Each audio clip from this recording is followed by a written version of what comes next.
good. I see you've come back for chapter 6. Who remembers what happened in chapter 5? You remember the four children in the old house, the old professor's house? And Mrs. McCready was taking a tour of people through that old house. Remember that? And everywhere they went, they could hear Mrs. McCready on the other side of the door, so they would run the other way and try to avoid her. Then they'd hear her over here, and suddenly they ended up in the wardrobe room. And so they thought they would wait there until she went by. And then they heard someone turning the door handle in the wardrobe room. So they said, "Quick, let's jump into the wardrobe." And that's where the chapter ended. Do you remember that? Okay, so we're on chapter 6 now, called Into the Forest. "I wish Mrs. McCready would hurry up and take all these people away," said Susan presently. "I'm getting horribly cramped." "And what a filthy smell of camphor," said Edmund. "I expect the pockets are full of it," said Susan, "to keep away the moths." "There's something sticking in my back," said Peter. "And it's so cold," said Susan. "Well, now that you mention it, it is cold," said Peter. "And hang it all, it's wet, too. What's the matter with this place? How can a closet be wet? I'm sitting on something wet. It's getting wetter every minute." He struggled to his feet. "Let's get out," said Edmund. "They've gone." "Uh-oh," said Susan suddenly, and everyone asked her what was the matter. "I'm leaning against a tree," said Susan, "and look, it's getting light over there." "By Jove, you're right," said Peter. "And look there, over there too, it's trees all around us, and this wet stuff is snow." Have you ever sat on snow? It can get pretty cold, can't it? "Why, I do believe," Peter said, "that we have gotten into Lucy's woods after all." And now there was no mistaking it, and all four children stood blinking in the daylight of a winter day. Behind them were coats on the pegs. They could look and see them, but in front of them were snow-covered trees. Peter turned at once to Lucy. "I apologize, Lucy, for not believing you," he said. "I am so sorry. Will you shake hands?" "Of course," said Lucy, and she did. "And now, Susan, what do we do next?" "Do?" said Peter. "Why, let's go and explore the woods, of course." "Ah," said Susan, stamping her feet, "it's pretty cold. How about if we put on some of these coats?" "Well, they're not ours," said Peter doubtfully. "I'm sure nobody would mind," said Susan. It isn't as if we wanted to take them out of the house. We won't even take them out of the wardrobe."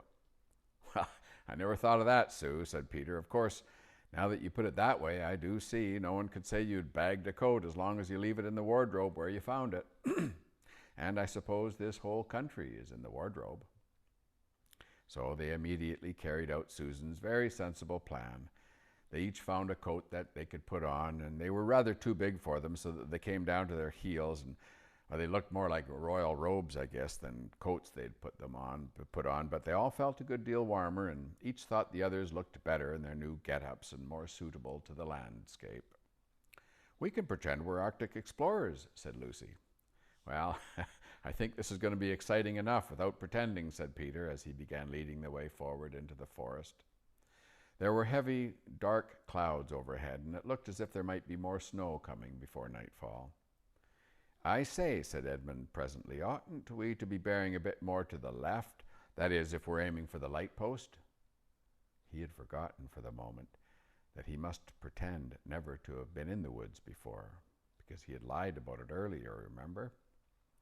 The moment the words were out of his mouth, he realized he'd given himself up. Everyone stopped. Everyone stared at him. Peter whistled. "So you really were here," he said. "That time Lou said she'd met you in here, and you made out she was telling lies." There was a dead silence. "Well, of all the poisonous little beasts," said Peter, and he shrugged his shoulders, and he said no more. Well, there seemed, indeed, no more to say, and presently the four of them resumed their journey. But Edmund was saying to himself, "I will pay you back for all this, you pack of stuck-up, self-satisfied prigs." And he was talking mean, but he really felt embarrassed, didn't he? "Where are we going anyway?" said Susan, chiefly for the sake of changing the subject. "Well, I think," said Peter, "that Lou ought to be our leader. Goodness knows she deserves it. Where will you take us, Lou?" "What about going to see Mr. Tumnus?" said Lucy. "He's the nice fawn I told you about." Everyone agreed to this, and off they went, walking briskly and stamping their feet to keep them warm and keep the snow off them. Lucy proved to be a good leader. At first, she wondered whether she would be able to find the way, but she recognized an odd-looking tree here, and oh, there's a stump in another place, and eventually she brought them on to where the ground became uneven, and then into the little valley, and at last to the very door of Mr. Tumnus's cave. But there a terrible surprise awaited them.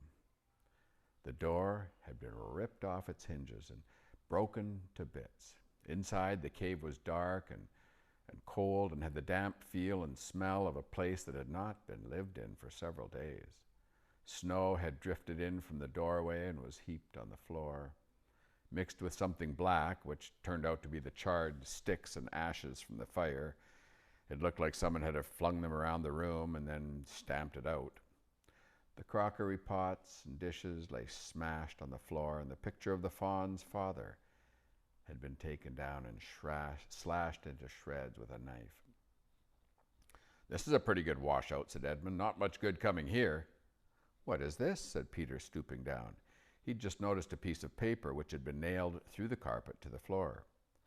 "It looks like something's written on it," asked Susan.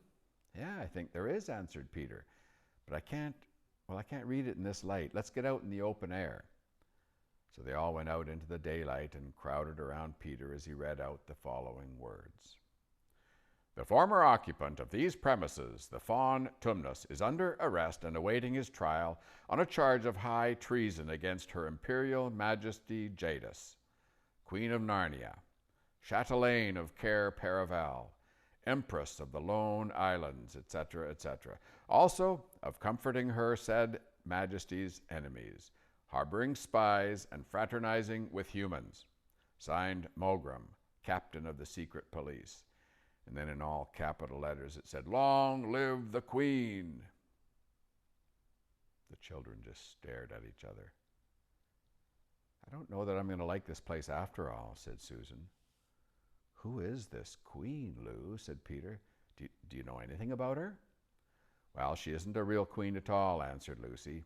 "She's a horrible witch, the White Witch. Everyone, all the wood people hate her. She has made an enchantment over the whole country so that it's always winter here, but never gets to be Christmas." "I wonder if there's any point going on," said Susan. "Well, it doesn't seem particularly safe here, and it looks as if it's not going to be much fun either. And it's getting colder every minute. We've brought nothing to eat. What about we just go home?" "Oh, but we can't, said Lucy suddenly. "Don't you see, we can't just go home. Not after this. It's all on my account that the poor fawn has got into this trouble. He hid me from the witch, and he showed me the way back. That's what he means by comforting the Queen's enemies and fraternizing with humans. We simply must try to rescue him." "A lot we could do," said Edmund, "when we haven't even got anything to eat." "Shut up, you," said Peter, who was still very angry with Edmund. "What do you think, Susan?" "Well, I have a horrid feeling that Lou is right," said Susan. "I don't want to go a step further, and, I wish we'd never come, but I think we must try to do something for whatever his name is. I mean the fawn." "Well, that's how I feel too," said Peter. "I'm worried about having no food with us, and I would vote for going back and getting something from the larder, but there doesn't seem to be much certainty of getting back into this country once you've got out of it. I think we'll have to go on." "So do I," said both girls. If only we knew where the poor chap was imprisoned," said Peter. They were all still wondering what to do next when Lucy said, "Look, there's a robin with such a red breast. It's the first bird I've ever seen here. I say, I wonder if birds can talk in Narnia. It almost looks as if it would like to say something to us." Then she turned to the robin and said, "Please, can you tell us where Tumnus the fawn has been taken to?" And as she said that, she took a step closer to the bird. It at once flew away, but only as far as to the next tree. There it perched and looked back at them very hard, as if understanding everything they'd been saying. Almost without noticing that they had done so, the four children went a step or two nearer to it. At this, the robin flew away again to the next tree and once more looked back at them very hard. You couldn't have found a robin with a redder chest or a brighter eye. "Do you know," said Lucy, "I really do believe he means us to follow him." "I've an idea he does," said Susan. "What do you think, Peter?" "Well, we might as well try it," answered Peter. The robin appeared to understand the matter thoroughly. It kept going from tree to tree, always just a few yards ahead of them, but always so near that they could easily follow it. In this way it led them on, slightly downhill. Wherever the robin landed, a little shower of snow would fall off the branch. Pretty soon the clouds started parting overhead, and the winter sun came out, and the snow all around them grew dazzlingly bright. They had been traveling in this way for about half an hour, with the two girls in front, when Edmund said to Peter, because they were a little back from the girls, "If you're still not too high and mighty to talk to me, I have something to say which you'd better listen to." "What is it?" said Peter. "Hush, not so loud," said Edmund. "There's no good frightening the girls, but have you realized what we're doing?" "What?" said Peter, lowering his voice to a whisper. "We're following a guide we know nothing about. How do we know which side that bird is on? Why shouldn't it be leading us into a trap?" "Well, that's a nasty idea. Still, a robin, you know, they're good birds in all the stories I've ever read." "Well, I'm sure a robin wouldn't be on the wrong side." "If it comes to that, which is the right side?" said Edmund. "How do we know that the fawns are in the right and the queen, yes, I know, we've been told she's a witch, but is she? How do we know she's in the wrong? We don't really know anything about either of those things." "Well, the fawn did save Lucy." "He said he did, but how do we know? And there's another thing, too, that, well, has anyone the least idea of the way home from here?" "Great Scott," said Peter, "I hadn't thought of that." "And there's no chance of dinner either," said Edmund. And that's the end of chapter 6. So the kids are walking through a forest they know nothing about, following a robin they don't know anything about. What's going to happen? You better come back for chapter 7. Do you want me to tell you what it's called? It's called A Day with the Beavers. That sounds interesting. Are you going to come back tomorrow? Okay. Have a good night.